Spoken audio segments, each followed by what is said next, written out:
What is up, you guys? It's me again, Jeffrey Mondia, and welcome back to another vlog.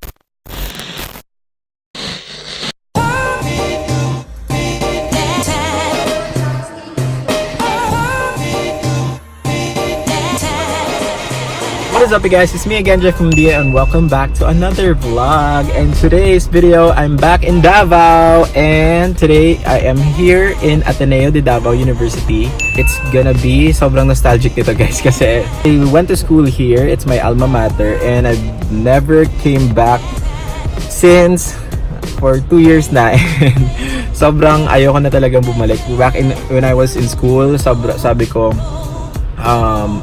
sana gagraduate na ako, ganyan. Everyone siguro naman, kahit nung high school pa, sana matapos na to school, ganyan.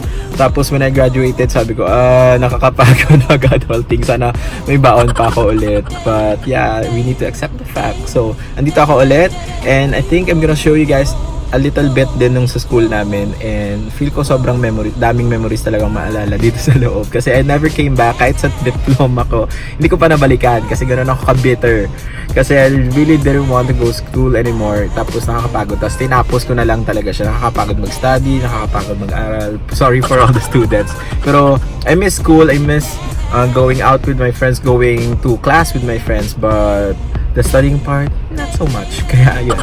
And I'm here for the Smart Play Vlogger Camp 2019, and it's a really nice talk about vlogging.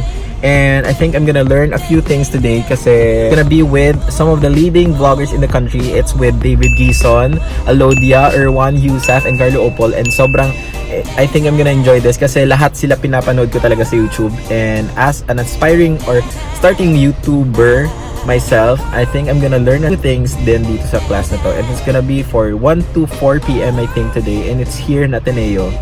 And yeah, I just got back from the province, and kakarating ko lang talaga, and I think it's gonna be a long day. So I'll see you guys later. Wala ako nakabalik dito.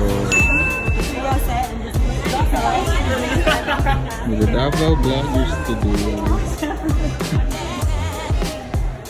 Sino? Hello! Hey, guys! Hello, guys! Likas na lang ka. Meron, pero gusto ko ito lang. So, nahanap na guys na wala pa kami sa sarili ng school.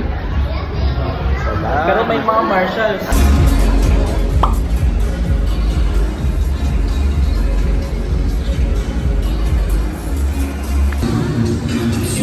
Ang ganda ng booth dito, guys.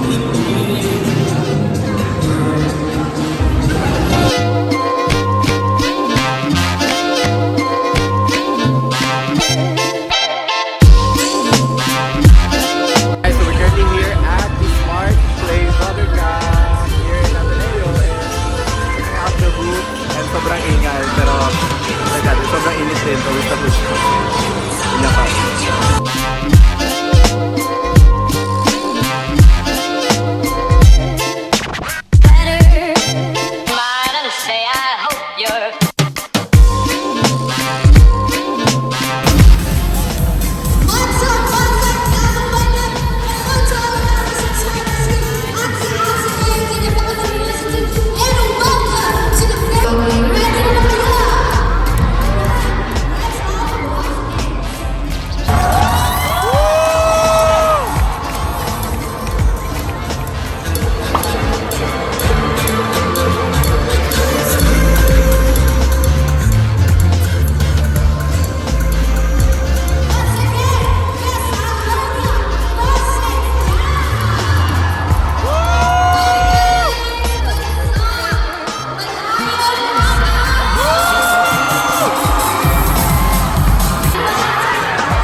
magpapa-giveaway. Ayan.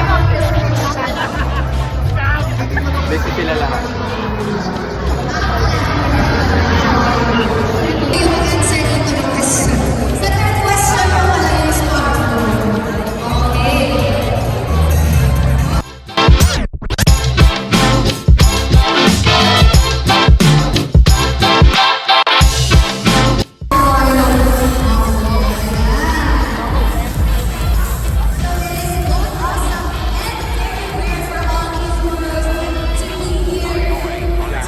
We may approach upstage managers if you have any more questions. Hello. This question is for everyone. Walang specific. I just wanted to ask, where do you find the motivation or inspiration? Because I know pursuing your dreams or passion can get a bit tiring. So my question is, where do you find the motivation or inspiration? Personally, for me, it's not purpose. So it's defining what that purpose is. Patay na patay. Just lang ang asya. Just like I said a while ago, telling story, finding story. Storytellers never really retire. Also, it's one giving me to find the world. Sir, I'll just add to that. I think the misconception is when people say follow your passions, it will be easy. But actually following your passions is kind of hard. Mainly because it's not as safe as you would think. Parang getting, sabi natin, your normal job is kind of safe. Pero stepping outside of your comfort zone, following your passions, that makes it a little bit harder to do. But it comes to finding motivation. I'm a personally, for me, I have a very simple motivation. I want to be able to really look like my wife. Para kung nakita mo ang lungsod ko kasama misis ko, okay na. Ito ang motivation ko sa buhay. Pag magawa ko na yun, Lord, pwede na. Parang ito. Kasi nakita ko lahat ng pinangalan ko sa mundo ko kasama misis ko. Okay na.